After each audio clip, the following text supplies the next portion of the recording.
Jody, I thought that we're in the business of complicating things, not... Anyway. Our last speaker is Mr. Gady Mazor. Gady is a general partner and the CTO of OurCrowd, an equity-based crowdfunding platform built exclusively for a select group of accredited investors to provide venture capital funding for Israeli startups. A Talpiot veteran, Gady served as an officer at the famous 8-200 unit of the IDF, 8200, or IDF Intelligence Corps. He received academic degrees in mathematics and probability with distinction through the Adi Lautman Interdisciplinary Program for Fostering Excellence at the Tel Aviv University here. Gady founded and managed 3 startup companies dealing with character and voice recognition and wireless communication. He was an advisory board member at RIM, BlackBerry manufacturers. Gady will speak about equity crowdfunding. Is it for everybody? The floor is yours.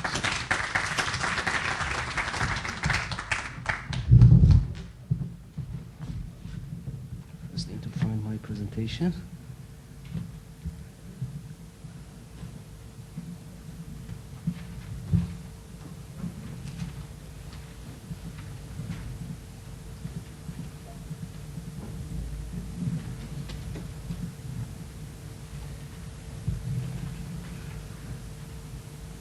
איפה הפרזנטציה?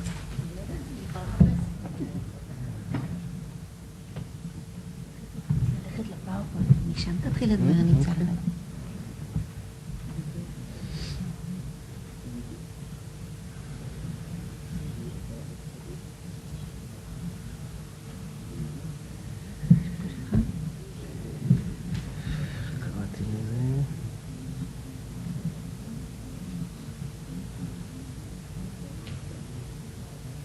יכול להיות שלא הייתי פה?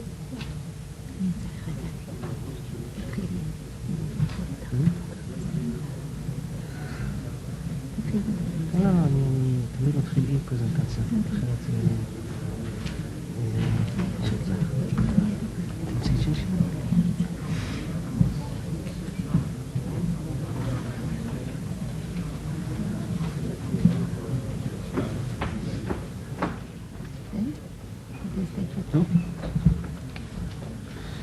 יש לי את זה גם על דיסק און-קי, צריך?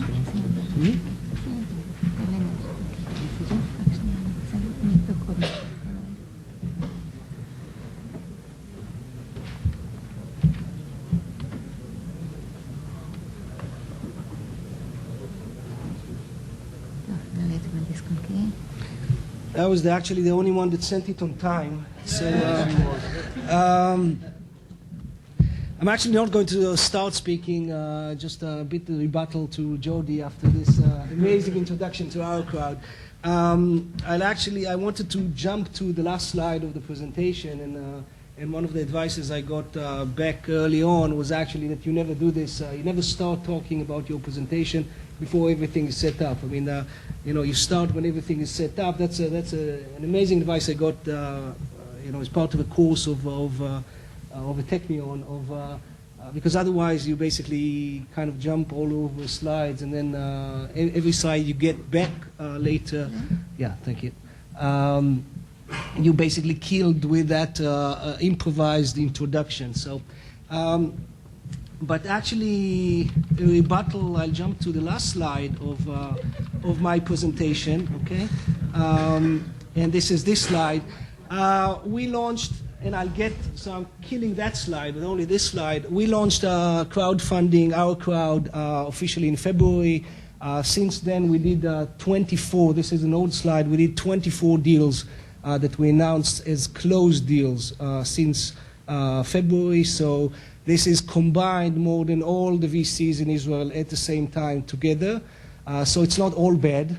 We raised $16 million to the companies on those, a little over $16 million, so an average of roughly $750,000. So our sweet spot is $500,000 to $2 million. You're right, that's usually the cap of crowdfunding, and we never failed in raising funding for each one of the companies. So once you pass us as the gatekeepers or as the VCs, and we do walk and look and act like a duck in that phase as a VC. Once you pass us, it's very likely, more likely than in our crowd platforms, in crowdfunding platforms that we've seen that the percentage is 40%. It's more likely so far, 100%, that actually you get funded.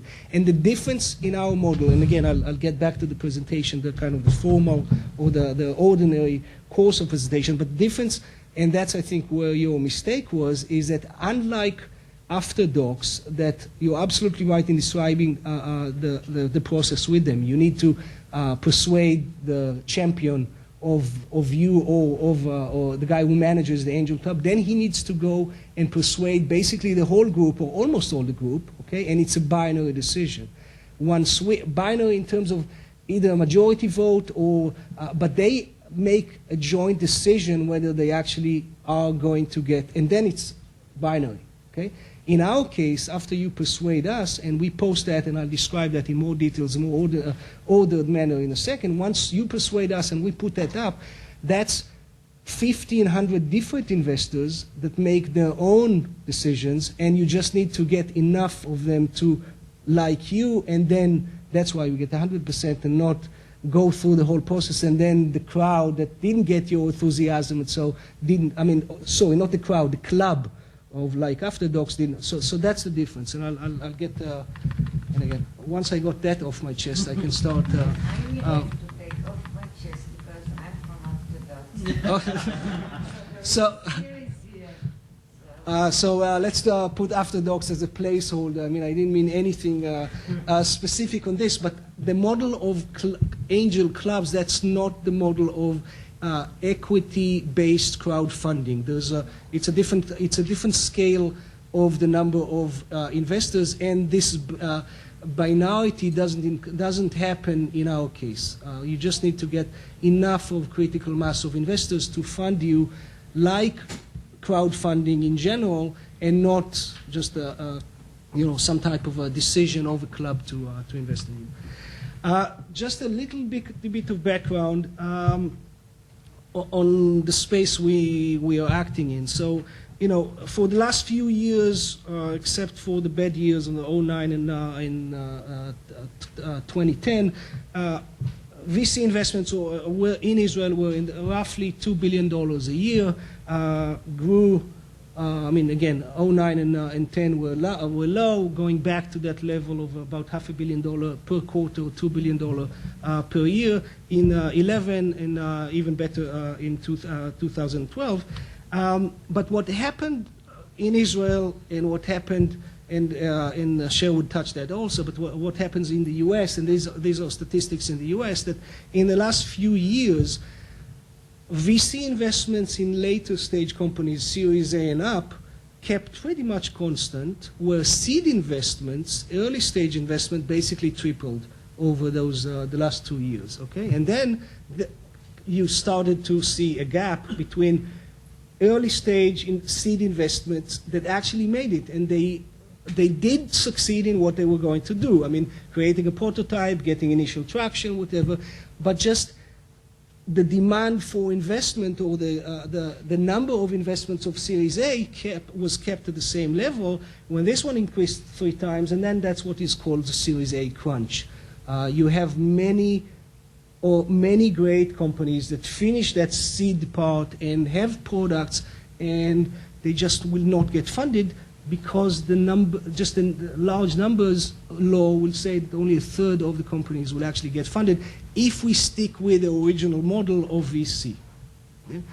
And the assumption that we operate in, and again, this is a great actually quote, that companies we never really got to know are simply dying because of no resources, when they do have reasons to leave. It's not that they failed in this stage. They succeeded, but there's a difference between those seed numbers and Series A numbers. And what we are trying to do is the assumption behind what we're trying to do is actually we say that this is not because of lack of interest of investment in the companies.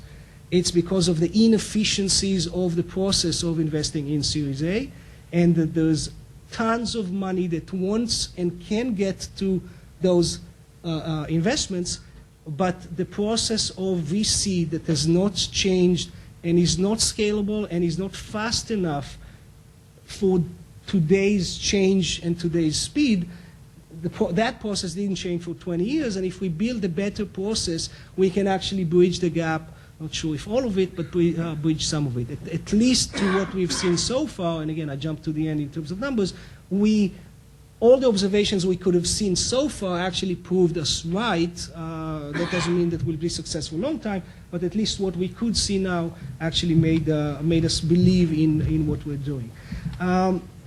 So when you talk about equity crowdfunding, and Sherwood touched that, and Jody described that also, but basically in terms of crowdfunding in general, there are 4 segments. I just want to kind of focus where we are at. So you have the reward-based crowdfunding. That's a Kickstarter, Indiegogo, the platforms. I mean, you donate $20 and in 3 months you'll get a T-shirt, or if you do $5, you'll get a nice email thanking you for the donation. Huge platforms. At some stage there were 400 different platforms. Even in Israel, Head Start is a great platform that does great projects. But this is when you can actually give, as Jody said, you can actually give a reward back. Jumping to the third category, that's lending, peer-to-peer lending. So Lending Club is the largest one, just raised $125 million. Basically, instead of, I was basically half of my slides were stolen by the combination of these gentlemen, but that's Lending Club. Just instead of going to the bank, you go to a site, you get a better interest than the bank. The lenders get better interest than what they would get from the bank. And then you have the donation market, actually the first one that existed. So you know that pretty much in every sport event in the US, one way to get to one in the New York Marathon is that you can actually raise $3,600 for cancer research, and through the platform, through a donation type of platform, and then you get into this. All those are not our space. We are in the equity space, means that we will raise money to actually invest in the company and be shareholders. Our funders will be shareholders in the company. I have all kinds of slides that I ignored in this presentation of how sexy and fun and active this space is. There's tons going on so far in terms of numbers, in terms of number of deals and number of funds that we raised in the last few months. We became, in those months, the leaders in that space in terms of metrics. And the answer we ask, the question we try to answer is actually very specific. If you think about our marketing, we're looking at marketing to US, primarily US investors that wants to participate in the Startup Nation phenomena. Israel did a good job. John Medved, the founder of OurCrowd, was actually a major part of this branding of Israel as a startup nation. There's a lot of, I'm not going to call it hype, but I just did. There's a lot of marketing and buzz around Israel as a startup nation.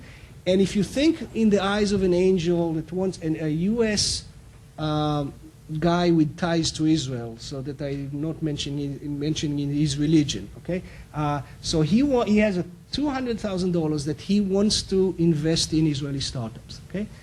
How can he do that? I mean, it's so one option is he knows someone in Israel that he met in either a family member or someone that he met in some other business. He assigned him as a local representative. That guy might have deal flow, might see some deals, will 90% of the case not understand what those deals are about. So, and then, but for that amount of money, 100,000, 200,000, 300,000, there's no other way. I mean, there's no, it's too small to get an office or an actual representative or participation in a VC fund. Okay, and that's basically what we were trying to help our customers or our investors do this, invest in Israeli startups. And if you're now talking about a larger angel investment, I'm not going to detail all of it, but if, let's say now you have $2 million, okay? So you potentially can get to a venture firm, VC, and say, I want to participate in your next fundraising. You're raising now a $100 million fund.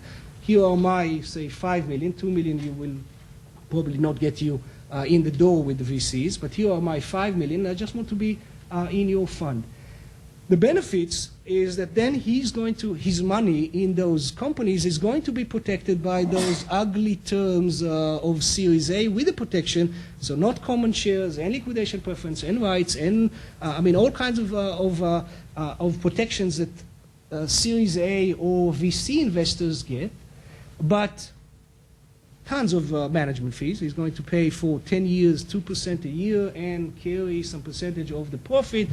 No visibility on the deal, visibility in terms of getting information about the deals, but he has no choice, or he cannot select what he wants to get in and what. He basically gave the money, maybe 7, 10 years later, he'll get some return, maybe some distribution on the way, but the fund gets management fees, but then also management manages the investors. So he's protected. He definitely gets the deal flow through the fund, but it's not a single player game. He doesn't have any selection of the deals. Okay?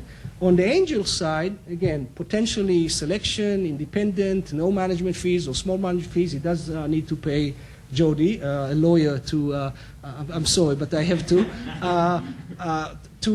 for the deal. Okay, and he doesn't need to put the money up front, so no upfront commitment. But again, very limited deal flow. Every deal is different. No such protections, etc.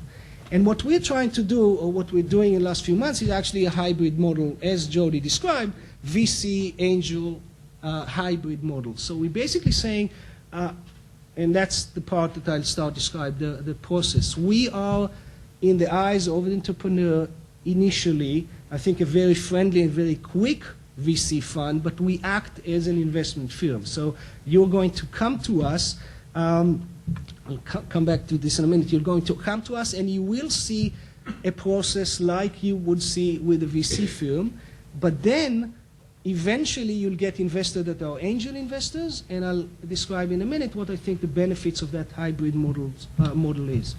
So in the eyes of the investor, because of that hybrid, the benefit is that he doesn't need to provide upfront commitment, so he doesn't pass the $5 million in advance or the $200 in advance. He makes his own selection. Management fees are lower. It's limited to accredited investors. That's because of the regulations that Sherwood touched.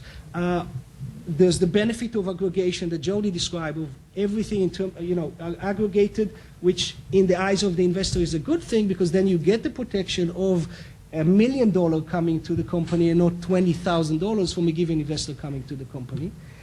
In the eyes of the entrepreneur, and again, going back to Jody, there's one entity, angel money, and let me spend 1 minute on the first one, which is on why we think that angel money, except with, I'm 20 years, still are, on the good side, on the entrepreneurs. I had, as Chaim mentioned, 3 startups raised.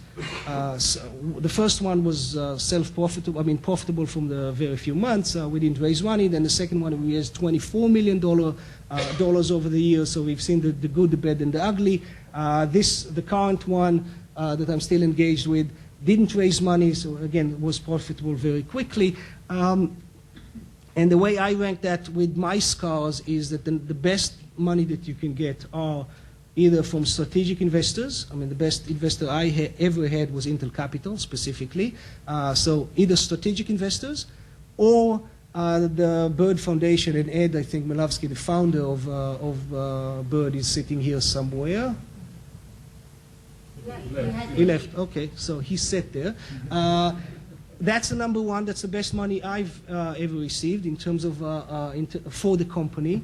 The second best is angel money, and the third is the VC, in my view.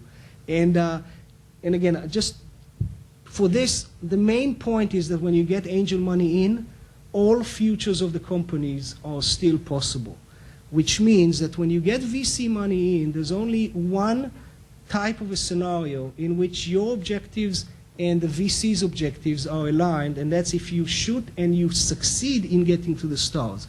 So they want to see, the big $100 million a year company. In many cases, that's where either you persuaded yourself, or that's where you actually shot to get at the very early stage. But then you might find yourself building a great company that does $12 million a year with $5 million profit, okay? But that's the market you're in. And it's very sexy, it's great to work with, it's very profitable. It's a great, not so small business in the numbers in Israel, okay? But that's not a scenario in which your objectives and the VC's objectives are aligned, okay? For the founder, if you manage to get to that point without funding, and actually the best option is never get money. So even succeed in not raising money. But if you do get to the point that you got only angel money or friends and family or bootstrap the company and you are in that scenario, it's amazing quality of life. You are having tons of fun, and financially, I would argue that that's also a great scenario for you as an entrepreneur. This scenario is not relevant anymore once you get a VC in. Okay? That's not where the objectives are aligned. So we get you angel money, and it's angel with deep pockets, because basically and we already had 3 companies that wanted more money from the first time, second tranche. There was a company that we raised 500, close to 500 as the first tranche. They came 3 months later. The users the graph was exploding. An amazing company. Just the best graph that an investor wants to see after he got into the company in the valuation before the graph started. So just really nice graph, and they needed more for people, for servers. We then went first with the protection rights, the anti-dilution rights, the preemptive rights. We went first to the original investors, the same entity. Half of the round was allocated to them based on the liquidation preference, based on the pro rata of them. Then we opened the round on the site to anyone else and said, this is a second tranche. We were missing about 300 or so, if I remember the number correctly, of that half of the second tranche, and the round closed in 4 hours. So because this is a case where, we actually got some angry emails from someone in Australia that said, you just opened that, I went to have dinner, I came back, it was closed. And we learned actually from that. We are giving 2 days at least. But that's a case in which it's, the original investors might have or not deep pockets, but we have this crowd of, at this point, 1,500 angels, that if this is this company that we funded, that is doing well, by all means, they would want to join the round. How it actually works, we're looking now at about 200 deals a month that comes in all different ways, either through meetings like those, like these, or over the site, or phone calls or introductions. About 70% of them we filter, and you get a polite email back that says that it doesn't fit our criteria. The rest are about 40, 50 will be met by our investment guys, just like in a fund. The investment committee are 3 people. That's I'll show in a second.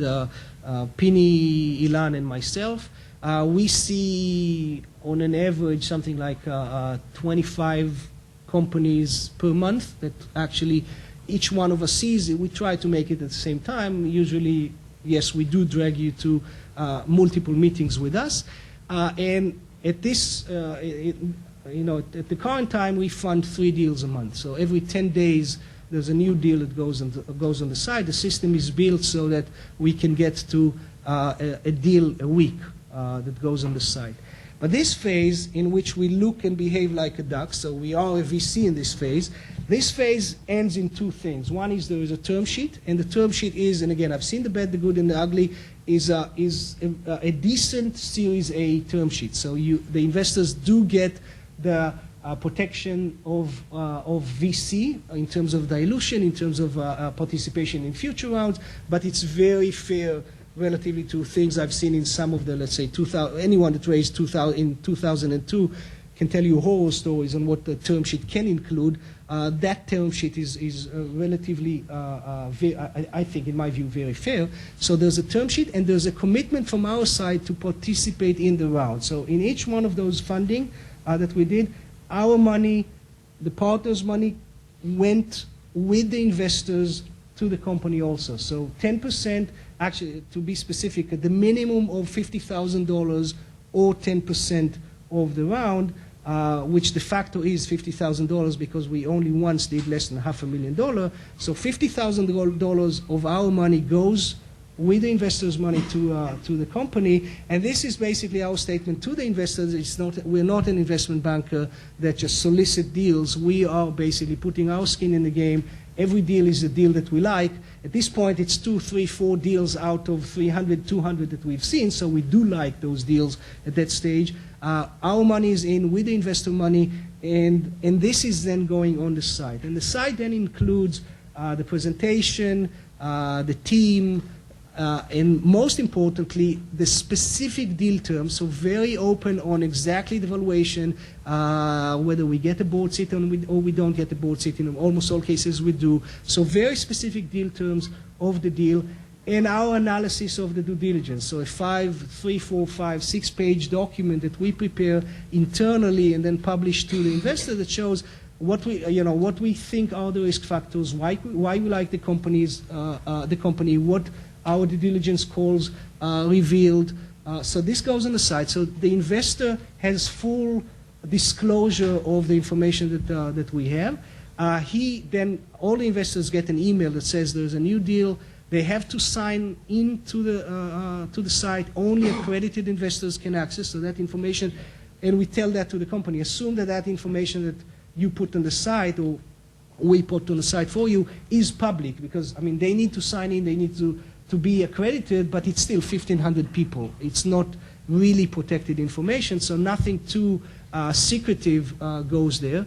But then the investor signs in. There's a webinar that we do 2 or 3 days after launching the deal. He gets to hear the CEO of the company, so some of that enthusiasm do get the investor does get to see the enthusiasm, and then he has a button on the site that says, I want to commit anywhere between $10,000 and up.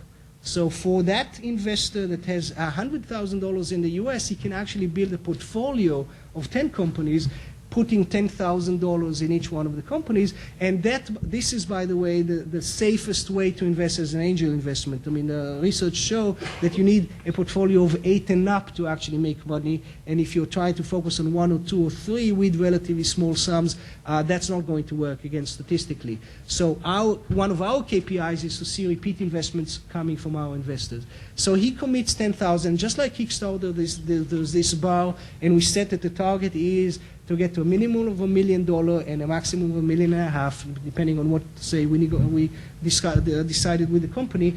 And then, over time, the investment accumulates, and we get to the target, and then we form that entity, that partnership that gets to be your sole investor from our side. So you'll have one investor of all of them aggregated, in which either we or a mentor on our behalf will represent all the investors in the board.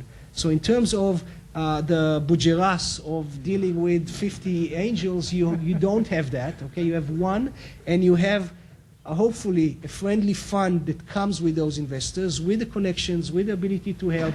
The whole, all the benefits that the VC will sell you in terms of why you should get investment from a VC and not from multiple angels, not from the Chaklai, from the Tula and Yaluman, but you get basically the support of the fund, one investor in the company, but a group of angels actually, and that's the type of money behind that. In terms of points that we look at when we look at companies, so we have 6 points, and some of them are standard. Great team, all funds, all angels, all investors will tell you that first they invest in people. I'm not cynical here, but we do the same. Market, we're looking not at niche market, but companies that address large market. The third point is actually quite unique to us, and I think that was touched before. We cannot invest in companies that, I've seen a week ago a company that took me about 15 minutes to understand what they're doing. I was blown away by what they're doing. They're amazing big data, speed, just unbelievable technology, but so deep that it's just not for us. There's no way for us to convey what the company does in that interaction of an investor that comes to the site, sees something, and doesn't get, we don't have the attention span of 15 minutes of the the entrepreneur explaining the specific of the company. And on the other side of the scale, there are also the type of companies in which it takes, say, I sit with a company, and that happened to me 2 days ago. I sit with a company that initially when I saw their material, I said, that's not for us because of the fatigue. I've seen that. Many people did that. And then I sat with an entrepreneur, a female, amazing CEO, and I understood, like 15 minutes into it, why what she's doing is different than what I thought, or different than what other people think.